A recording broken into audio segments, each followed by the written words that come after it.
Titan intake. That's right. Okay. I was wrong up before. For some reason I wanted to say intake Titan. Okay, Titan intake. I got you.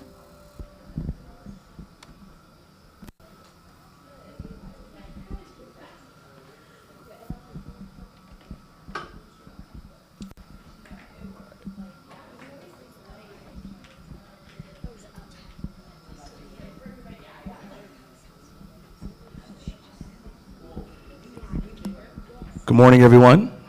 Oh, that's loud this morning. Let's try that again. Good morning, everyone. All right. My name is Aaron Wiggum, and we are here with 1 Million Cups once again on this Wet and Wild Wednesday. 1 Million Cups is sponsored by the Kauffman Foundation, which is the leading foundation in the world for entrepreneurship. And so what it is a convening of entrepreneurs so that we actually can work through our ideas, work through our thesis, get some critical feedback, and hopefully refine our business to go on and do wonderful and great things.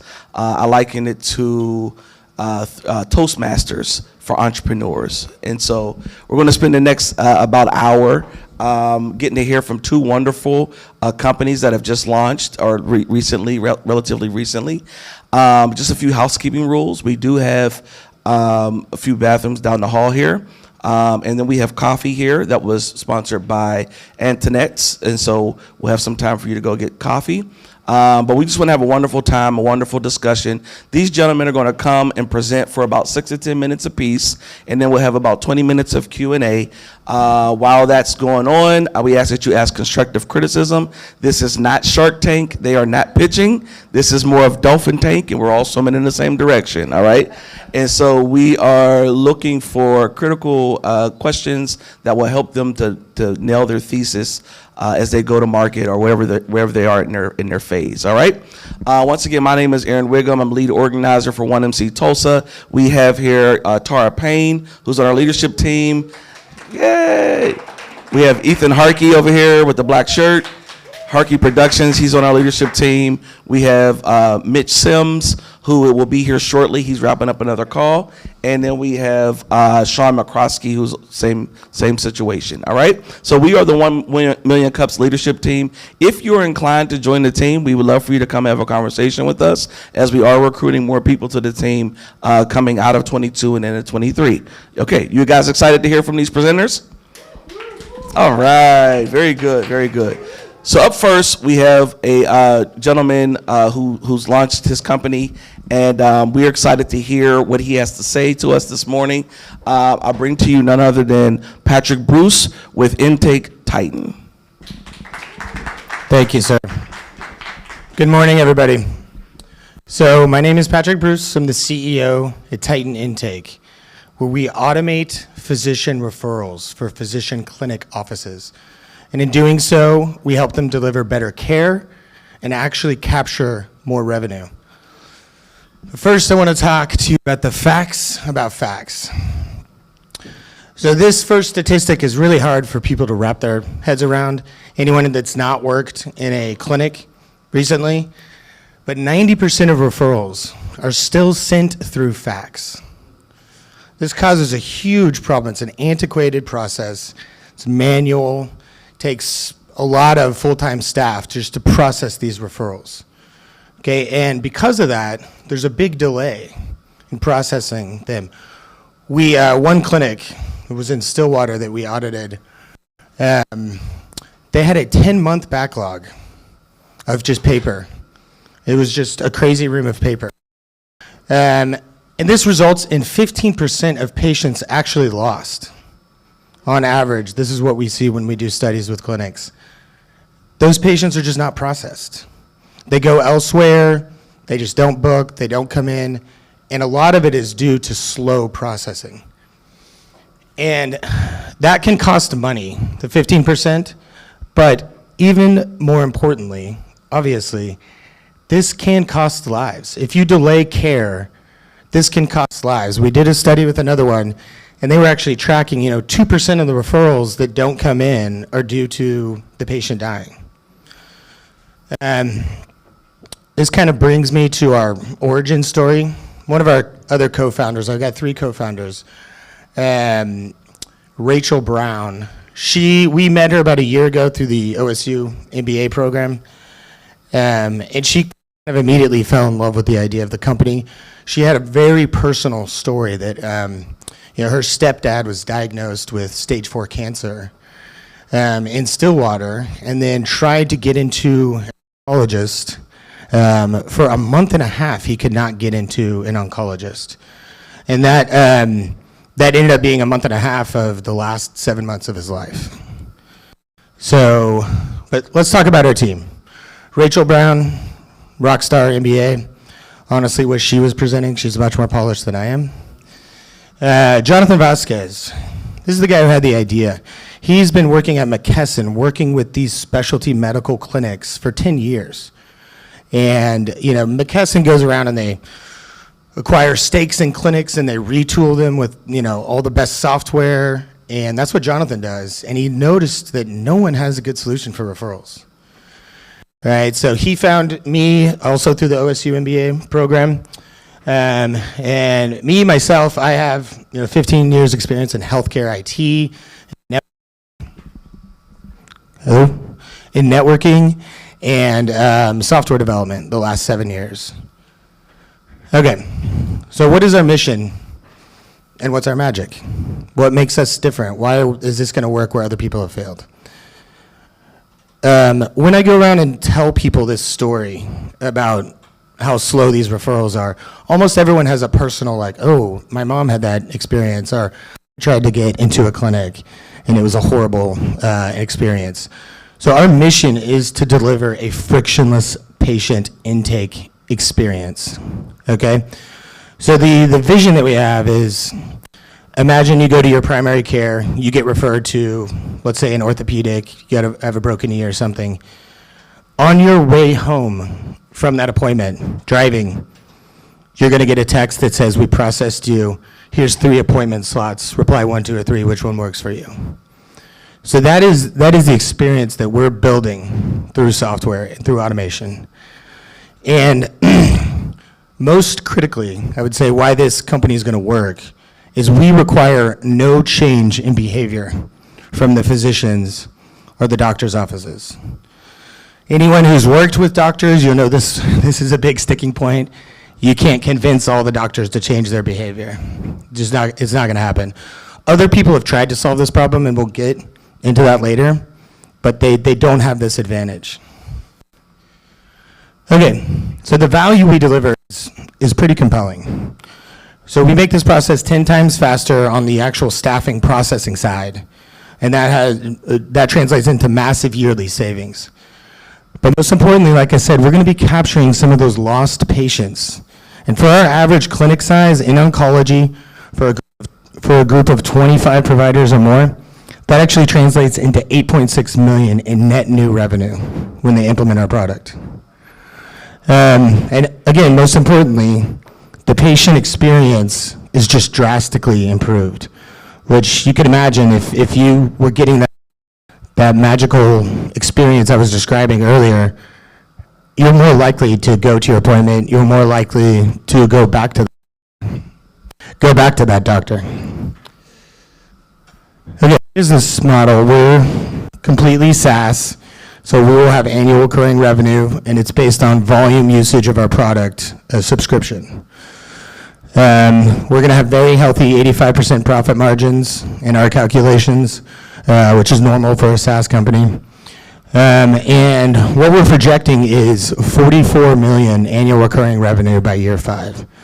So definitely very high growth we're seeing in our market analysis. And let's talk about the market. We've looked into our target ideal clinics, and there's about 7,600 of them in the US. This translates into a 1.5 billion total addressable market. But more importantly, we've identified our beachhead markets and our follow-on markets. Oncology is our beachhead market. It has the most accelerated need, as you might imagine, for care. They need this product. Also, they have the largest packets to process. And also, they have the highest average revenue per patient. So our value prop is really strong. Same thing for urology and physical rehab. They check those boxes too. So this is our market attack plan. Let's talk about the competition. I can go through all these features and, we have all the checks up top, right? But I just want to reemphasize again, we require no change in behavior. Other people have tried to solve this, and they try to set up a network. The primary care, they sign up for a network, and then everyone signs up for a network. The problem is they never get enough critical mass in any given geographic area, and no one uses it. So we don't require that with our tech. Traction so far. We've raised $250,000 in angel funding. We're in 6 betas, about to start testing of our MVP, and we've completed our MVP. So that's where we're at right now. We're still pre-revenue, but we hope in the next month or so that will change. So what do I hope to learn from 1 million cups? I want to learn storytelling, better storytelling from founders that scales, not only externally but internally to our employees. I also want to learn business systems that scale, business processes. Like, I would love to go into a more established company and look how they automated marketing to a certain extent, or sales, or the recruitment process, right? So that's what I'm hoping to get out. That was my presentation. Thank you.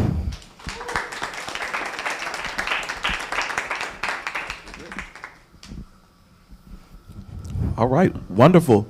Who wants to kick us off with questions? We have Jason here in the back. So a couple of questions. Again. Yeah. Go ahead, sorry. Did you already launch or have a beta or alpha out there? I missed it. Yeah, I mean, we have been developing the product for the last 2 months. We actually just hired our first full-time developer Monday. But we've been developing it through consultants, and I myself have been coding a little bit. But literally Monday, we're going to be ready to start testing the MVP. So that we consider the MVP done. But as you might know, that's just the first iteration. So we're going to take that out to the clinics, and they're going to call our baby ugly, and then we'll have to fix it over and over again. So, okay, and then the next question is, so can you dig a little bit more into the actual flow of the solution? So I have a very real use case, right? I went to my physician earlier this year talking about shoulder and neck pain, and then they referred me to an ENT, right? And that took about a month and a half for me to get the appointment.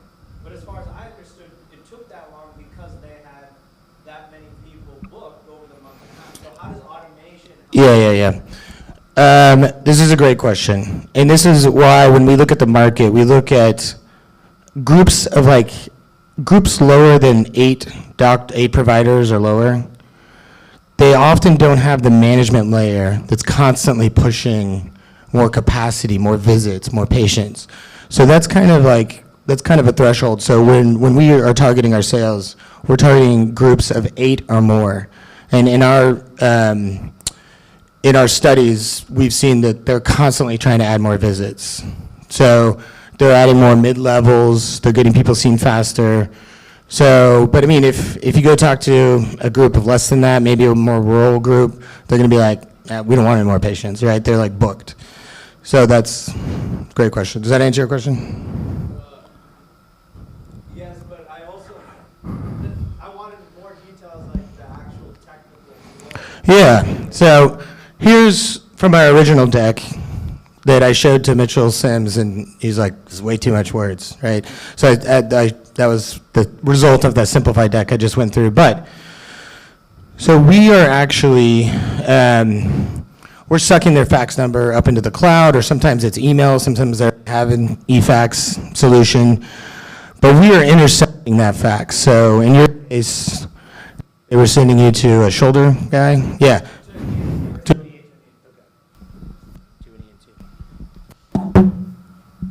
Hello? Okay. To an ENT. So in that case, the status quo of the process is, they send it over, it's all manual. What we do is we intercept that fax. We have a bunch of fancy software that I could bore you for hours telling you about. But it's a deep learning model, right? It pulls out all the patient demographics, insurance. It pulls out medical history, medication list, diagnosis codes. We actually are translating into ICD-10 codes. And then we go from our target, our cloud instance down into the target systems, right? So these beta clinics right now, we're building HL7 integrations into their systems. So it shoots the data completely there. And then we're able to, query their appointment system, say, when are some appointments? And then we text that back to the patient.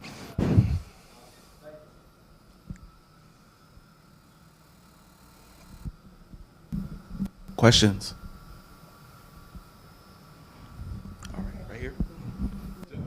Does this software solution require a buy-in from both the referrer and the referee? Yeah, great question. No. So the sending physician, as we like to call them, they don't even need to know we exist. They're just doing their same business process. And like I was saying, this is one of our competitive advantages, no change of behavior. Because other people have tried to solve this. There's no incentive for the sending physician to change their behavior.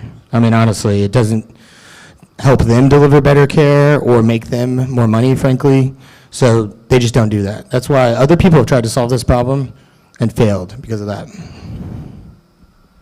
Motivate the sending physician to give the facts to you, facts information. Yeah. So what we do is, let's take an example. One of our beta clinics in town is Urologic Specialists of Oklahoma. They have a main fax number that already all their referring physicians are sending to that fax number. We would literally suck that fax number up into the cloud, so they're just sending it to the same number.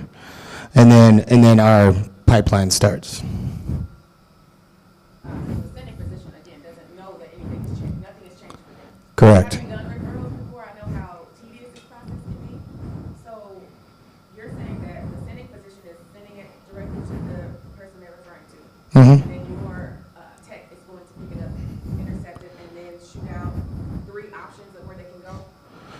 No. So our customers are the receiving physicians, okay? So let's say I send a referral to you.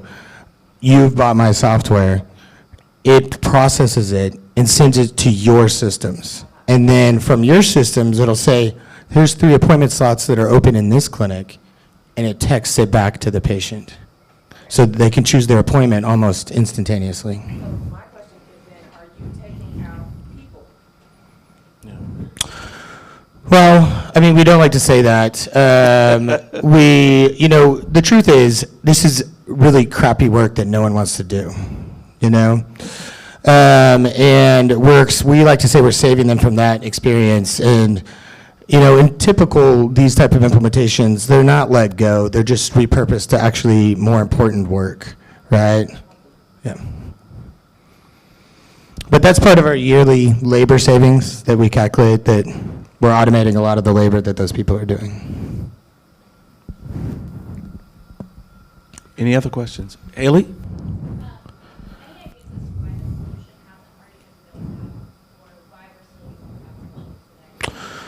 Yeah, that's the 1 million cup question. That the reason why it hasn't been done, well, first off, the reason why fax still exists is because email is not considered HIPAA compliant. Like, if email was considered HIPAA compliant, I think there would have been more motivation to change. But doctors have been using faxes since the 80s. So again, back to changing the behavior, there would still be a lot of resistance, even if email was HIPAA compliant, but it's not. So fax is stuck around. I think a lot of people have just approached this problem wrong and tried to fix it. And so other players are not getting in because they're seeing these other people fail.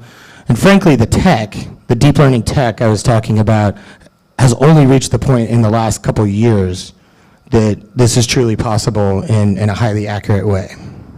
So, yes.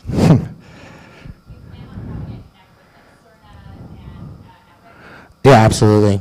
So we've got a whole integration plan. Some of these, there's a company called Redox that actually will rent you pre-built integrations that they've already figured out integrations to all these, and they manage them going forward.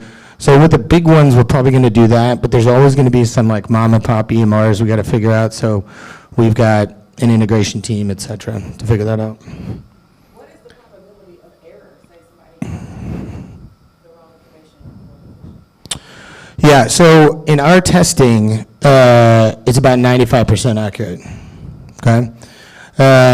Now, that's going to vary, and we're probably going to be curating different models that are better in different regions. As you know, like referral sources will vary based on regions. So there'll probably be like an Oklahoma model we have that has 95% accurate for Oklahoma. So we'll be building all those out to make sure we get accuracy. But to be honest, if you're not getting the accuracy, you just train the model more on more samples, and it will eventually get it. I have a quick question. Have you guys considered other verticals? So why just medical? What other industries could you tap into that could possibly use this automation? I mean, the underlying tech, there's a dizzying amount of use cases you could plug this into. One thing we ran into when we actually audited a small hospital was prior auth is another huge problem. Yeah. And that's almost a whole other company though, right? You'd have to form because it's a completely different problem. But this could be used to solve that, I feel like. Yes. Peter? Have you heard of referral MD? Yeah. How are you different? Yeah, hold on. I have some checkboxes to show you how we're different from them. Yeah. No, it's all good. I mean, referral MD is more like a care coordination option, is what I would call it. It doesn't provide the labor automation. It doesn't like drastically reduce the time like we do. I advise their Okay. I would love to hear all about that.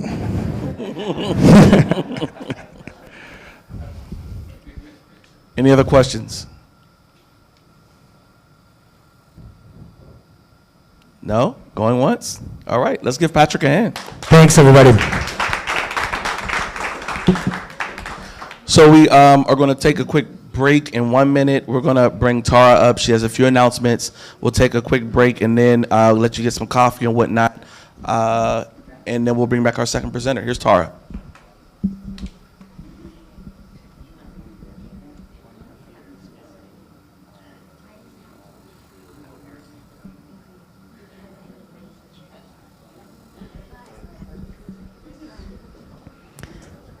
All right. Y'all want to hear a joke? I really don't do good with jokes. I'm just here. I'm just here to tell you the announcements. So if you're enjoying this and you want to join us next month, September, the third Wednesday of the month, and if you know anybody, oh, that's bright. If you know anybody who, or if you yourself would like to present, please get with a member of our team or go to 1millioncupstulsa.com/present because we would love to have you swim upstream with us, okay? All right, we got a couple more minutes. If you need to go to the restroom, now is the time. If anybody has a joke, you can tell one. We could just chill for a second. We'll see you in a little bit.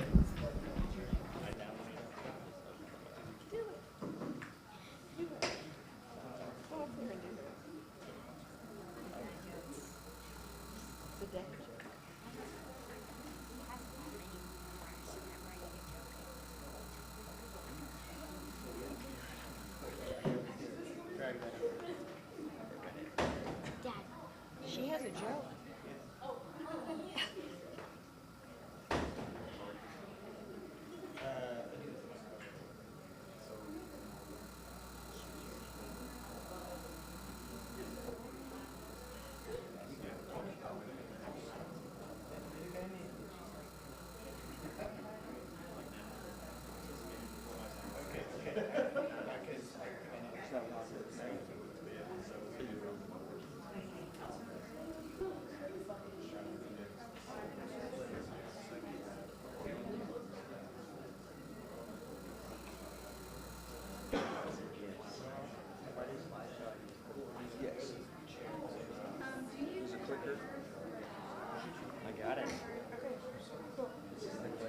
And then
Okay, gotcha.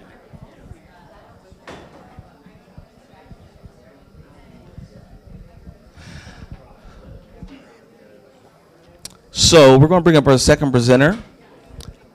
We encourage you to get some coffee. We don't want to take that home. We're going to bring up our second presenter, who has a wonderful business that he's launching right now. He was just on the news and did a spotlight on his on this company.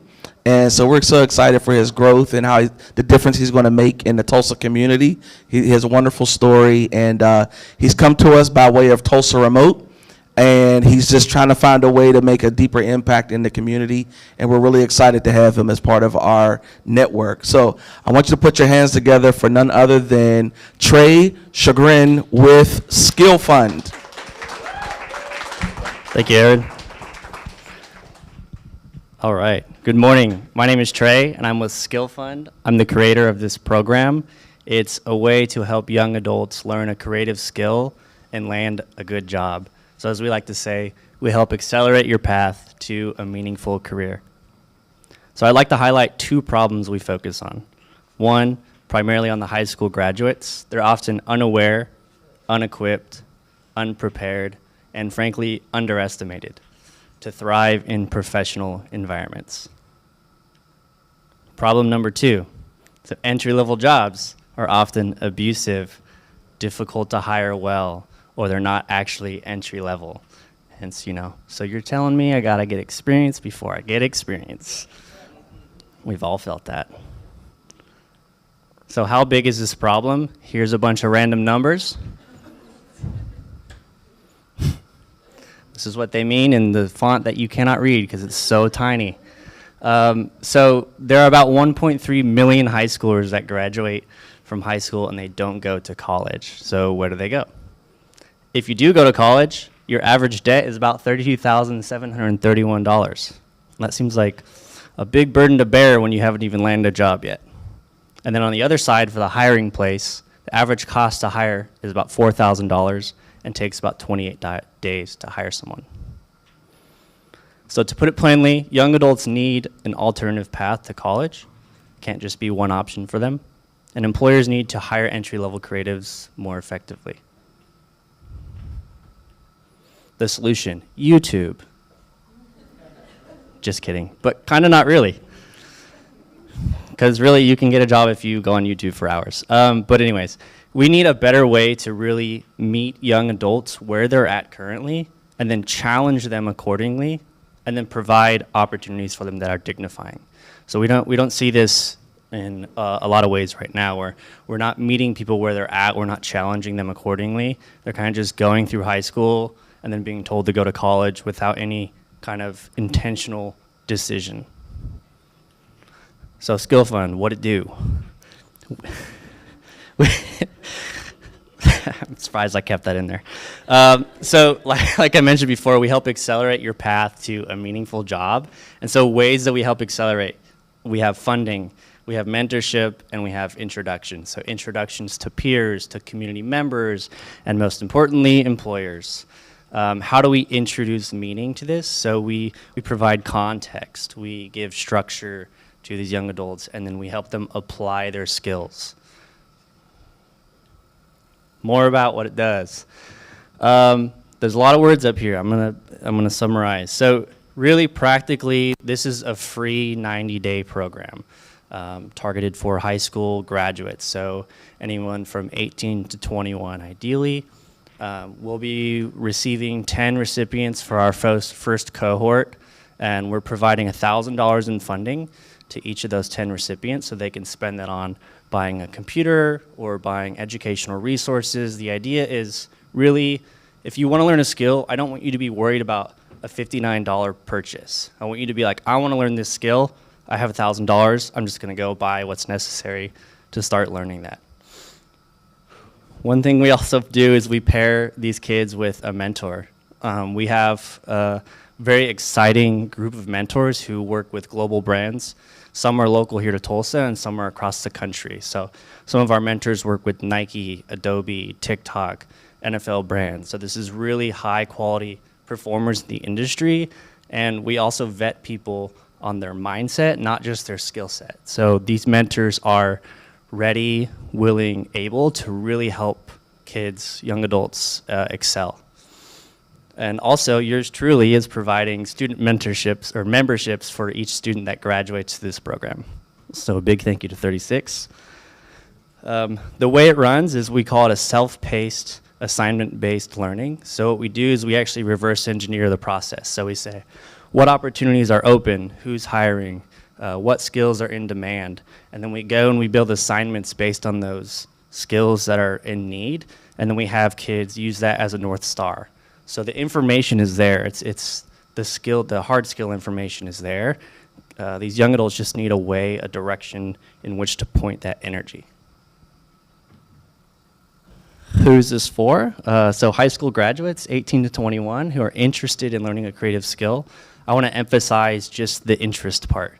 You don't have to have a skill set already. It's actually ideal that you don't already know how to design or create a video, because we want to capture people who are maybe not sure what to do or not sure where to go and just have an interest to guide them.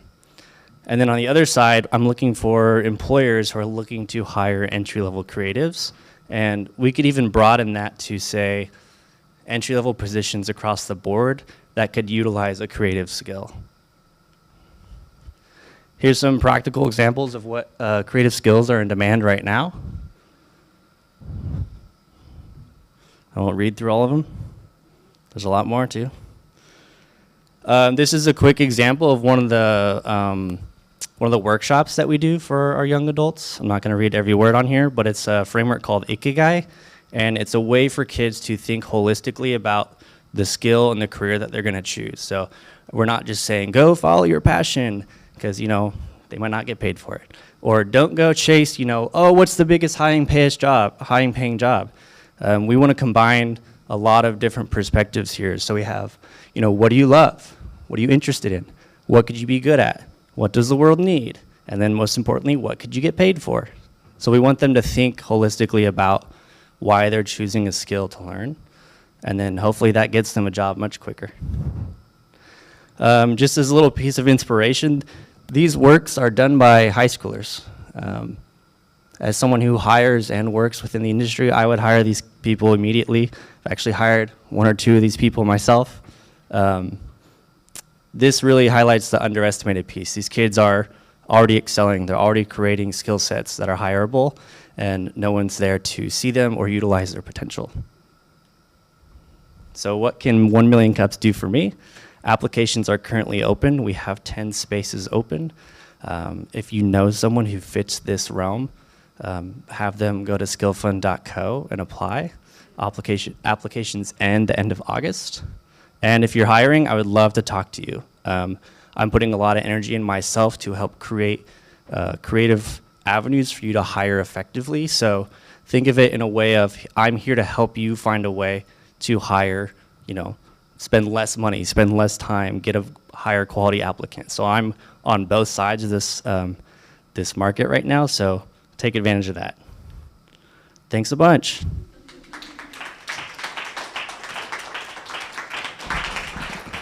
Wonderful job, Trey. So Trey has a very interesting story. I hope you don't mind me sharing. He, like I said, he comes through TR, and he decided to take the 10K that TR gives for their members, and to totally invest the whole 10K back into Skill Fund, which was the seed money for this to get started. So I think that's pretty admirable to figure out a way to give back. We have questions here. Any questions? Who wants to kick us off? Jason and then Alejandra. Trey, can you go back to the problem slide? Yes. One or two. On the third one with the number. Yep. Yeah, okay. So when I look at this, I see like, okay, there's probably, well, you said there are two different problems, but whether it's the amount of debt you can incur from going to college versus even initially like, hey, I don't have any sense of direction on what do I actually want to do versus I'm gonna choose not to go to college. Yeah. Even if I may or may not have direction because of some other potential economic barrier, et cetera. So how, in the conversations you're having with potential students, like, how do we ensure that then one, they have actual interest to want to take this step forward, right? And two, how do we ensure that if they do have the actual desire to step forward, that like post 90 days, like assuming that they find something they actually like, they can actually keep going. Because maybe they need $2 grand more, or 5 to actually dig deeper into motion graphic design or whatever that looks like. Yeah, that's a very complex problem to solve. You're dealing with motivation on one hand, so as long as the student is motivated, it's primarily driven by their motivation.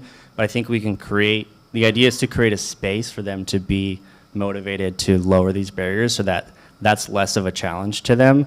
So the idea at the end of this program is you should have a marketable skill.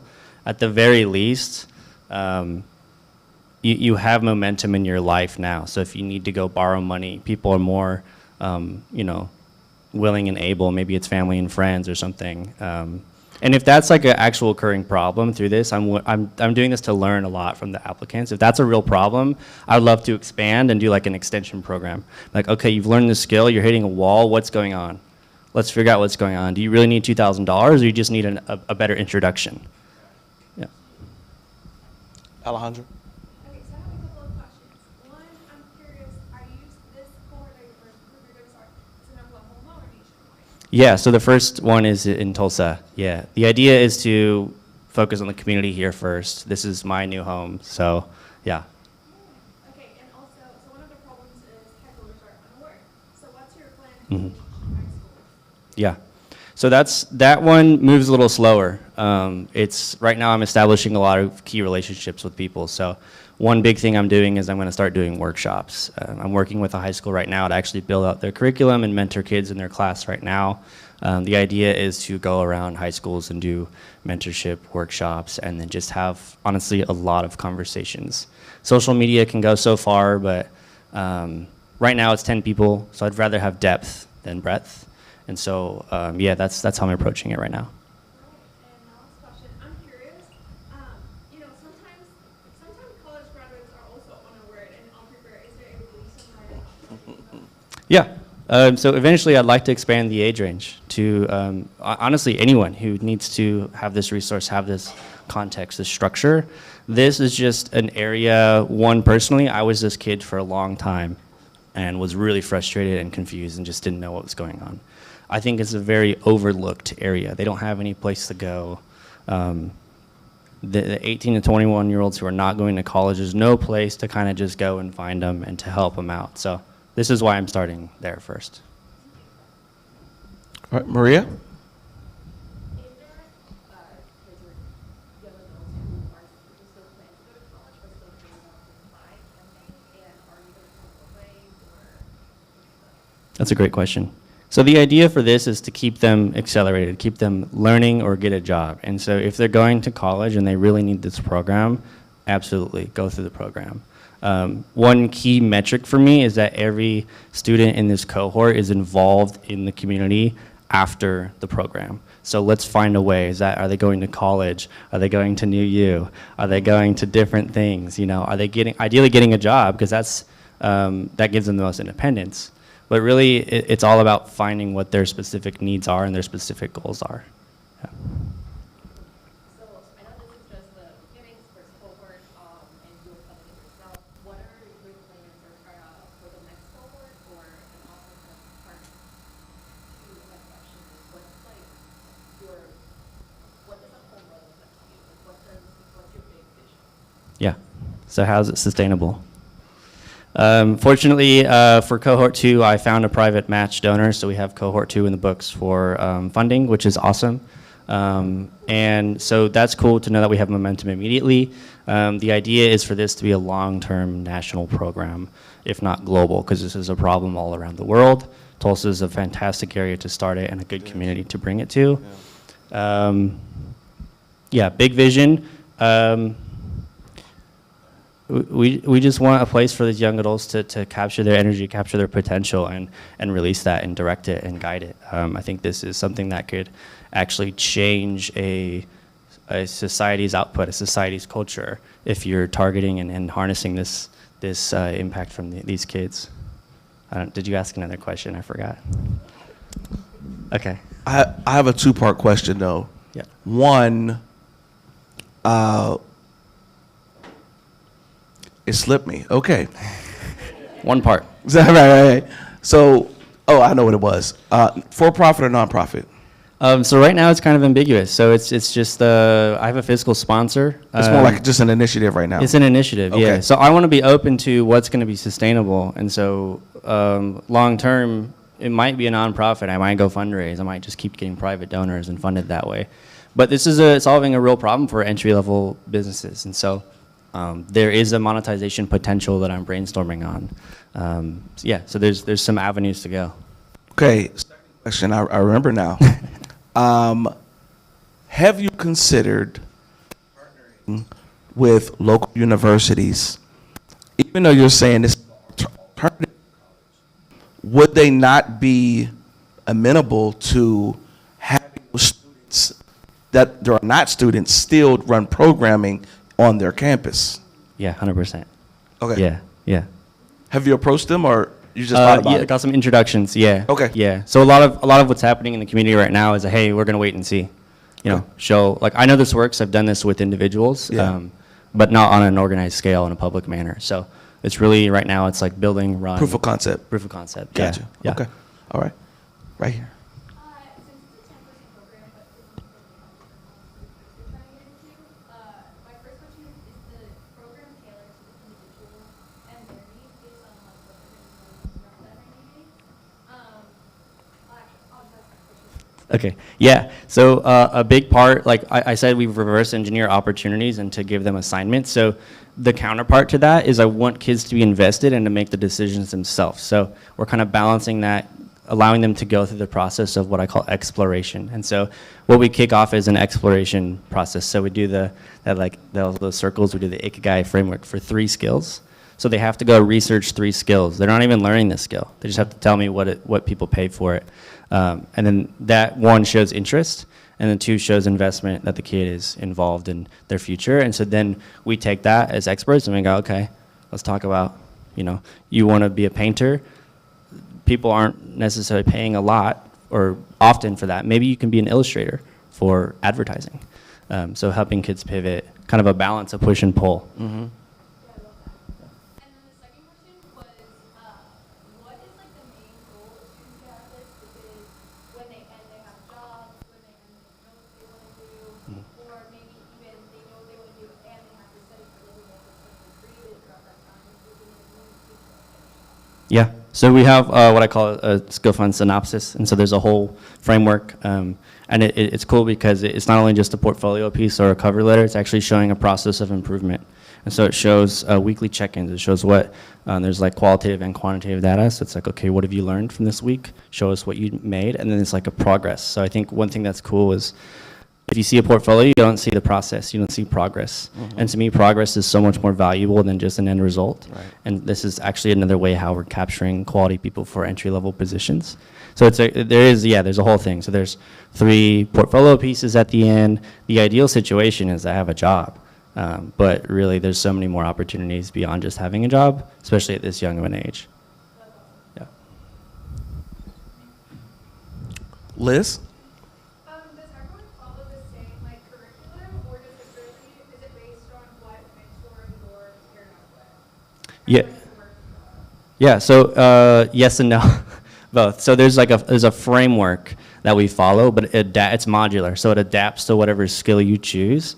And right now we have 15 mentors and 10 recipients, and a lot of these mentors are cross skill-wise. The idea eventually is to scale to have some kind of mentor matching network. So if anyone comes to this program and they want to learn a very specific skill, so if they want to learn photography, then we match them directly with an actual expert in photography, and so then they can give them like super specific advice.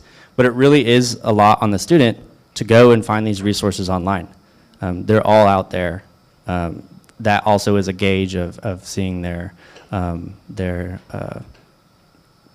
initiative to go learn. Yeah. All right.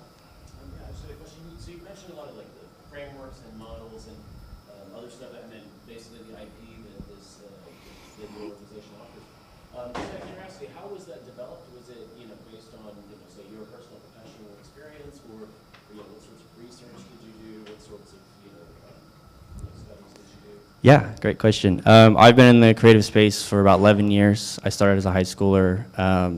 Really, a lot of it comes from my personal experience and reading just a ton of books and a ton of articles. Like the Ikigai framework is something that was from an article. I have a lot of other actual business philosophies in there, and actually a little bit of lean manufacturing snuck in there. So it's a lot of different industry-specific research.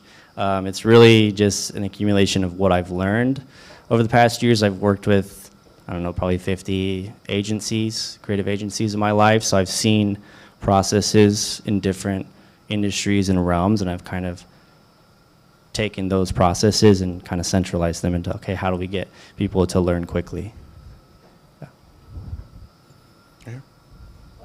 What's your strategy moving forward to acquire more mentors? Right now, it's just my network. And so continuing to push that network, ask my network to ask their network. And then as far as like a large mentorship program goes, there's one organization I'd love to partner with. It's called ADP List. They have about 9,000 mentors across the world. So I think that is the maximum time to effort, energy, is to get a partnership with them. But other than that, I think just promoting, just marketing, just getting people to sign up, getting the word around. Mitch? A couple of things. So, like, what does success look like for you? Like, what metrics are you tracking? I think that's important because I think it could tie to, like, recruiting students and also, like, recruiting that funding, Yeah. So what are those numbers that you're going to communicate to those audiences? So I have some general metrics. This program, I wanted it to tell me a little bit. I want it to be a two-way conversation. Yeah. So I want it to tell me, okay, what's capable, what's possible. One metric that I'm kind of the like prime example is I helped mentor a kid in 2019. He was making about $35,000 a year. He had the skill set. He put in the work. I mentored him for about a year, and he started making $85,000 after a year. And his skill set didn't even change that much. It was really just redirecting it. And that was without funding, without a network, without a structure like this. It was just conversations. So that to me is like a huge success story, but I want to establish metrics. My metrics right now are these 10 people going through the program and completing this course? Simple as that. And then are they being introduced to potential employers? Because if you at least introduce them, then there's momentum happening. I think it's ambitious to say like 10 out of 10 get a job. I want to be welcoming, like aware of what's available in the community as well and what's needed. I think it'd be really cool. I think completion rate is going to be one Yes. of the things. But I think on one of your slides it was only like $1,000 or something Yep. with the grant, and then you can turn that into Yeah, $1,000, $85,000 a year. for sure. Yeah, I can't wait for that data. The other thing was around content. Come back. Okay. Anyone else? I remember what it is now. Is there a paid option? Maybe not right now. No, it's such a small focus group. I wanted to focus on people who didn't have the resources to pay for this first, and so I think eventually there definitely could be an option because sustainability is really important, and that might be monetizing. Ideally, I'd like to monetize for the businesses first, and then figure out a way to monetize for the students. Yeah, I was thinking if your framework's good and the curriculum's good, Mhm. word is probably going to get out, Mhm. and you'll probably have you generate your own demand. Mhm. Market that's Yeah. $2,500 for the experience and education. Yeah. And then that breaks it into a couple of $1,000. Yeah. Also, one thing, if anyone applies, you get the framework for free. So it's kind of a dual test on our side, and it's just a free process for you. So anyone who applies actually gets a resource. And there's a couple other tools that we've built that you get access to. So that'll be interesting to see how far people can go without the $1,000 grant, and then see how far people can go with the $1,000 grant, compare and contrast. Nice. What do your current B2B and B2C funnels look like? Like, how many people do you have waiting right now? Oh, sure. So I kept it a little small. So I have like 3 or 4 agencies that I talk with on a regular basis. And one of the beta users is actually going through this final process right now. He's being interviewed by agencies as a freelancer. He's actually he did that one. Mm-hmm. A couple agencies. And then I'm starting conversations with local businesses here as well. So I have a conversation with Gable Gottwalls to kind of talk about what entry positions do you have available? How can I help you carve out a path? So it's pretty small now, but I want to do it manually and then figure out how to way to process that, or at least, very least, have a system and then hire someone to help run that.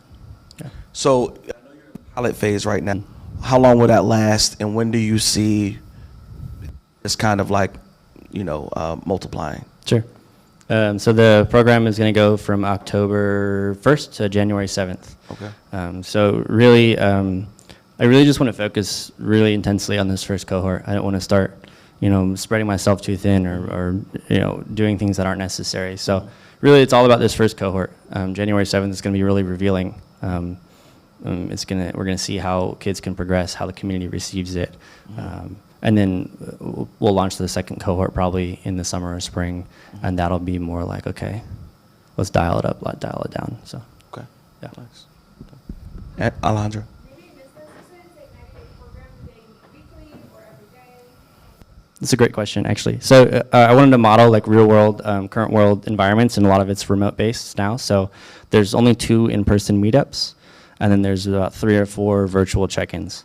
A lot of it's asynchronous, so you put your information in, and then someone can come in at a different time and review it, check it. So we have a kickoff in October, and then a graduation in January. It'll be here. Does that answer? Okay, cool. Anyone else? All right. Let's give Trey a hand. Good job, man. So, as far as said earlier, we'll be back here next month for another 1 Million Cups, the 3rd Wednesday. Before we go, though, we have a few minutes. How many entrepreneurs do we have in the room? Raise your hand if you're an entrepreneur. Oh, wow, that's a pretty big group. Okay, how about we popcorn real quick, and you just tell us your name and your business. Can we do that? Let's start. We'll just pass it around. So, Tara, can you want to tell us about Maven? Just name and your business. Hello, my name is Tara Payne, and I am the founder and CEO of Maven's Meet, and we provide virtual assistance, matching virtual assistant talent or administrative talent here in the city of Tulsa with founders.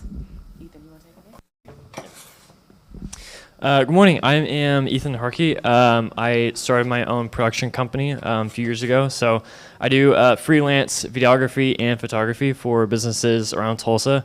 So I help them with social media. I just help them target what kind of audience that they're wanting to kind of get more business in, things like that. So Harkey Productions. Sorry. My name is Mitch. I'm the founder of PigTracks, a SaaS platform for the music industry, long-term host of One MC. Aaron, Ethan, and Tara. I'll pass it to my friends, Sin and Hi, my name is Wendy Sandaling. I'm the co-founder and CEO of Evolution. We streamline influencer marketing for travel and hospitality industry, so hotels, restaurants, attractions, and events. Hi, I'm Shay McIntosh Ford. I'm actually a harpist, so I don't know if that qualifies me as an entrepreneur. Oh, you brought your harps. Yeah, this is my little harp. I have a big harp, so I provide background music for events, dinners, parties, businesses, weddings, anything you want. Who else? Business?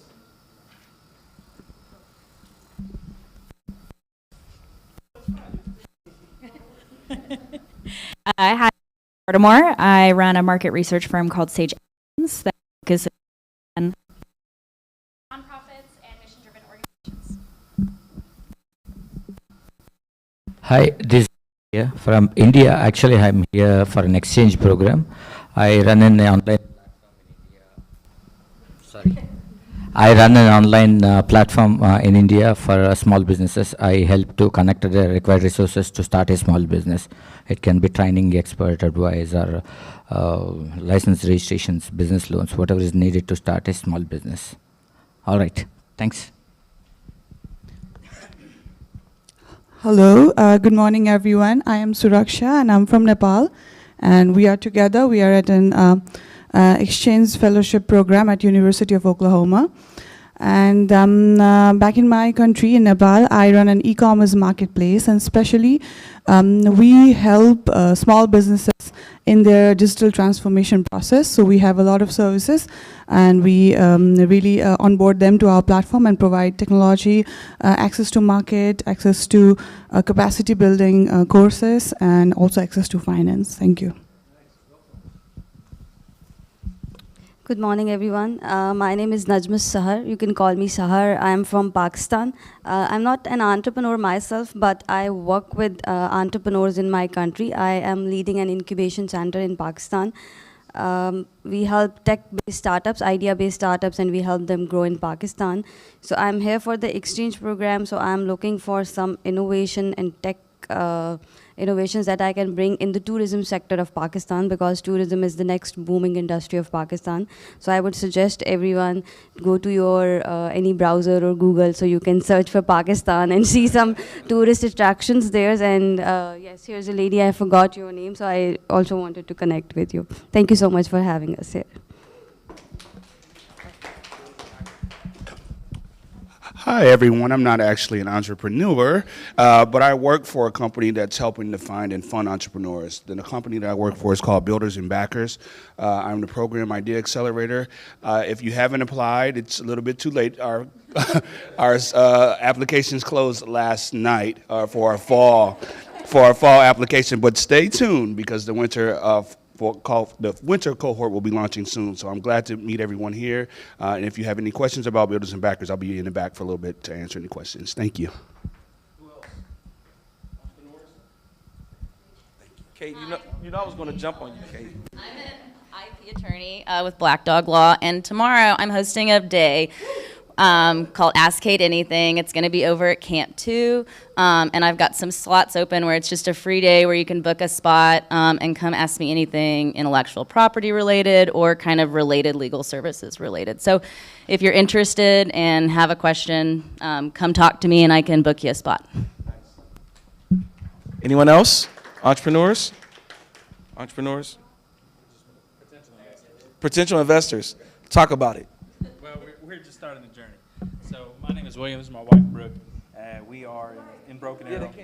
We are from Broken Arrow, and we are looking into investing into a franchise or maybe even somebody here. So, Name of the company? Oh, you're not there yet? Okay, so you're real early. All right, we got you. All right. Mark Loinger, I2E and ACT Tulsa. We are a 24-year-old organization statewide in Oklahoma. Really try and help entrepreneurs, provide guidance, provide venture advisory services, and for the right opportunities, provide capital. So. All right. Anyone else? Liz? I have two. I'm Liz. I also work here at 36 Degrees North. Nice. I run a music publication. It's Tulsa-based online music publication called Honey Punch Mag. We do monthly showcases with Tulsa Creative Engine if you ever want to come meet us and learn more about what we do. And then I have a small business called Golden Oldie, and I'm a seamstress, and I also curate vintage, and it's all sustainable, like sustainably focused. So I use all vintage fabrics. So those are my two little side hustles. Nice. All right. Is that everyone? Oh, are we not worried about that? All right. I run a program called New You. New You is a way for diverse talent to imagine, discover, and actualize a 2.0 version of themselves. Where's my New You folk at that's been through graduates? All right, we got one here. Okay, a couple people in the back. And so what we are doing, we're in our fifth cohort in English, our second cohort in Spanish. We are helping individuals to discover what's next. Some people are coming, maybe they're newly divorced, and I've always been someone's husband for the last 20 years. Like now I'm trying to figure out what's next. Who am I, right? Or maybe they're pivoting careers or pivoting industries, and they're looking to see what's next. We are helping them at New You to discover the next. The idea is that the new you is in you, and so we are meeting at the Tulsa Dream Center, 6:15 on Tuesdays. This cohort just started last night, but the next cohort will open up in October, all right? Any questions from anyone? Thank you so much for your time. We want to thank our host, 36 Degrees, for being such a gracious host. Let's give them a hand. We got Abby in the back, Jamie, Abby, Liz, there you go. And then, yeah, they're all there. And then also we'll be back next month, third Wednesday, for our next 1 Million Cups. Thank you all. Drive safe. Have a good one.